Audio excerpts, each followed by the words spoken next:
அன்பார்ந்த இணையதள நேயர்களை மீண்டும் www.qcrc.in என்ற இணையதளத்திற்காக நியூஸ் தமிழ் செய்தியறிக்கையில் உங்களை சந்திப்பதில் பெருமகிழ்ச்சி அடைகிறோம். இன்று 25 நவம்பர் 2009க்கான முக்கிய செய்திகளை தற்போது பார்க்கலாம்.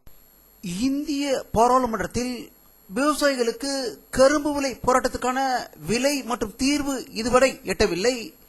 மீனவர்கள் 12 கிலோமீட்டருக்கு அப்பால் சென்று மீன்பிடிக்க கூடாது, சென்றால் கடுமையான தண்டனை மற்றும் விலைவாசி உயர்வு போன்ற பிரச்சனைகள் நடந்து கொண்டிருக்கும் வரையில் பாரத பிரதமர் மன்மோகன் சிங் அவர்கள் ஏதாவது ஒரு வெளிநாட்டிற்கு செல்வது அனைத்தும் அறிந்ததே.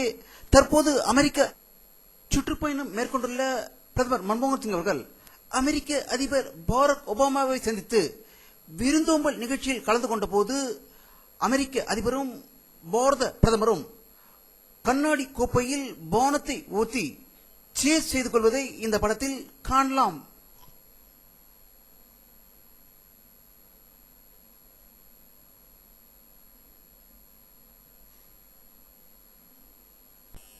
தமிழக முதல்வர் கருணாநிதி அவர்கள் சென்ட்ரல் ஜெயிலில் இருந்த இடத்தில் 70 கோடியில் மருத்துவக் கல்லூரி கட்டப்படும் என்று செய்தி வெளியிட்டுள்ளதாக சென்னையில் இருந்த தகவல்கள் வெளிவந்து கொண்டிருக்கிறது.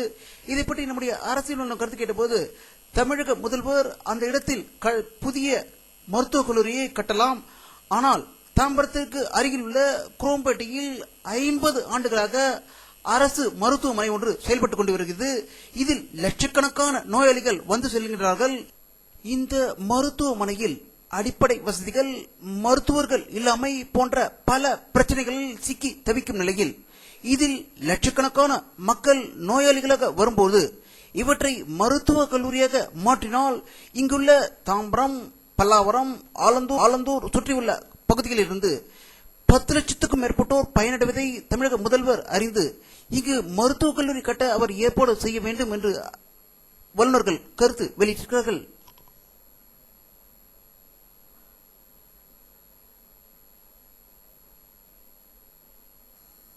திமுக ஆட்சியில் மின்வெட்டு, அத்தியாவசிய பொருட்களின் விலை உயர்வு, ரேஷன் கார்டுகளில் பொருட்கள் கிடைக்காது போன்றவற்றை எதிர்த்து தேமுதிக சார்பில் விழுப்புரம் மாவட்டம் கள்ளக்குறிச்சியில் இன்று நடைபெறும் மேற்கொண்டிருந்த நிலையில் அவர்கள் அனைவரையும் போலீசார் கைது செய்ததாகவும் இதற்கு தேமுதிக கட்சித் தலைவர் விஜயகாந்த் கடும் கண்டனம் தெரிவித்திருந்ததாகவும் தமிழக முதல்வர் கருணாநிதி அவர்கள் புரட்சித் தலைவர் எம்ஜிஆர் ஆட்சி காலத்தில் வீரப்பன் அறநிலைத்துறை அமைச்சராக இருந்தபோது திருச்செந்தூர் கோவிலில் வேல் காணாமல் போட்டு என்றும் அன்றைய நிர்வாக அதிகாரி சுப்பிரமணிய பிள்ளை கொலை செய்யப்பட்டதாகவும் இதை எதிர்த்து தமிழக முதல்வர் கருணாநிதி நெடும் பயணம் ஆட்டம் பாட்டத்துடன் நடந்தார் என்றும் அப்போது ஆற்காட்டார் மோருக்கு பதிலாக பினாயில் குடித்து விட்டார், அவதிப்பட்டார் என்று அவர் கேலி செய்ததாக செய்திகள் வெளிவந்து கொண்டிருக்கிறது.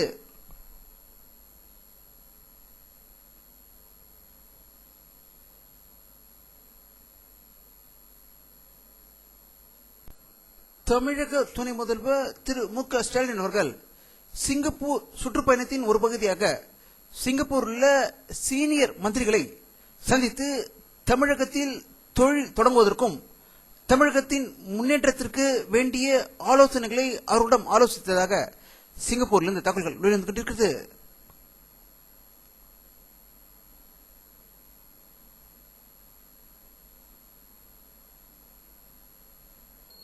ஜார்க்கண்ட் மாநிலத்தில் இன்று நடந்த முதற்கட்ட வாக்குப்பதிவில் 45லிருந்து 50% வாக்குகளே பதிவானதாகவும் நக்சலைட்டுகளின் மிரட்டலால் பலர் வாக்குப்பதிவு செய்ய வரவில்லை என்றும் 3 பள்ளிகளை நக்சலைட்டுகள் வெடிகுண்டு வைத்து தகர்த்தியதாகவும் தகவல்கள் வெளிவந்து கொண்டிருக்கிறது.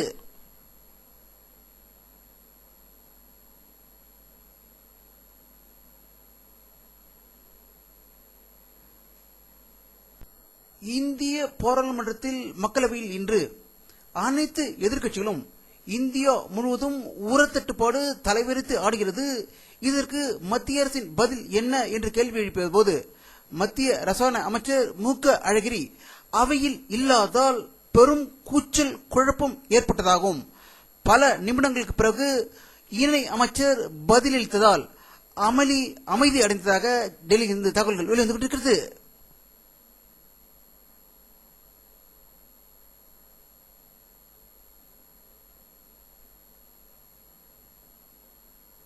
இந்திய ஜனாதிபதி பிரதீபா பட்டேல் அவர்கள் பூனாவில் உள்ள விமானப்படை தளத்தின் அதிநவீன 1000 கிலோமீட்டர் வேகத்தில் பறக்கக்கூடிய விமானத்தில் முதல் முறையாக பயணம் செய்து 30 நிமிடம் வானில் சுற்றிவிட்டு தரையில் இறங்கியது உலக சாதனை படைத்திருக்கிறார் என்றும், இதற்கு முன்னாள் ஜனாதிபதி அப்துல் கலாம் அவர்கள், முன்னாள் ராணுவ அமைச்சர் ஜார்ஜ் பெர்னாண்டஸ் ஆகியோர் இந்த விமானத்தில் பயணித்தார்கள் என்பது குறிப்பிடத்தக்கது.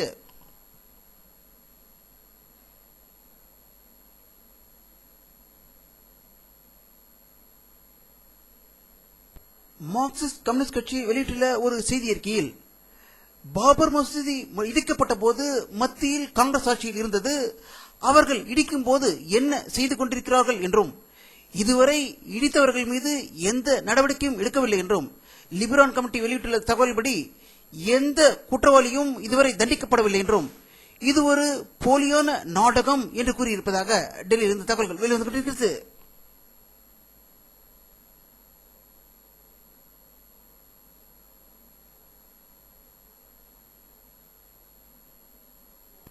ஆப்கானிஸ்தானில் உள்ள நாட்டோ படையினருக்கு பாகிஸ்தான் எல்லையான கைபர் போலர் கலவாய் வழியாக கொண்டு செல்லப்பட்ட பெட்ரோல் டீசல் டேங்கர்களை ஆப்கானிஸ்தான் தீவிரவாதிகள் நேற்று தீ வைத்து கொளுத்தியதாக ஆப்கானிஸ்தானிலிருந்து தகவல்கள் வெளிவந்து கொண்டிருக்கிறது.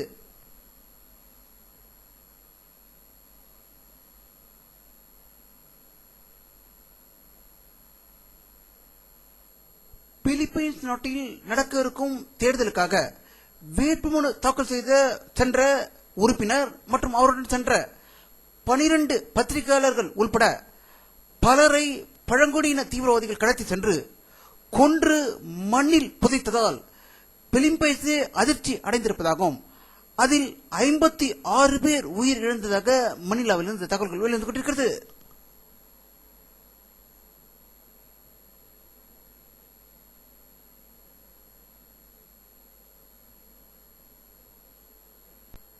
பாகிஸ்தான் நீதிமன்றம் இன்று வெளியிட்டுள்ள ஒரு அறிக்கையில், மும்பை தாக்குதலுக்கு முக்கிய காரணமான லக்வி மற்றும் அவருடன் கூட்டாளிகளான 6 பேர் குற்றவாளிகள் என்று கருதி உள்ளதாக இஸ்லாமாபாத்திலிருந்து தகவல்கள் வெளிவந்து கொண்டிருக்கிறது.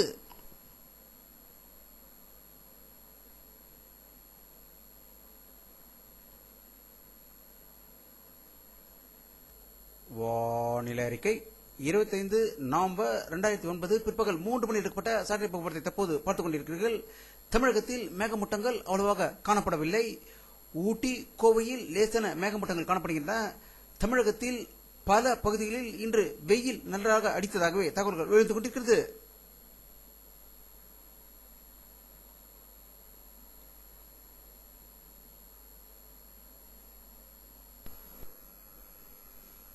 இத்துடன் இந்த செய்தி அறிக்கை நிறைவடைகிறது. மீண்டும் நியூஸ் செய்தி அறிக்கையில் உங்களை சந்திக்கும் வரை உங்களிடமிருந்து விடைபெறுவது உங்கள் கே பாலாஜி. நன்றி.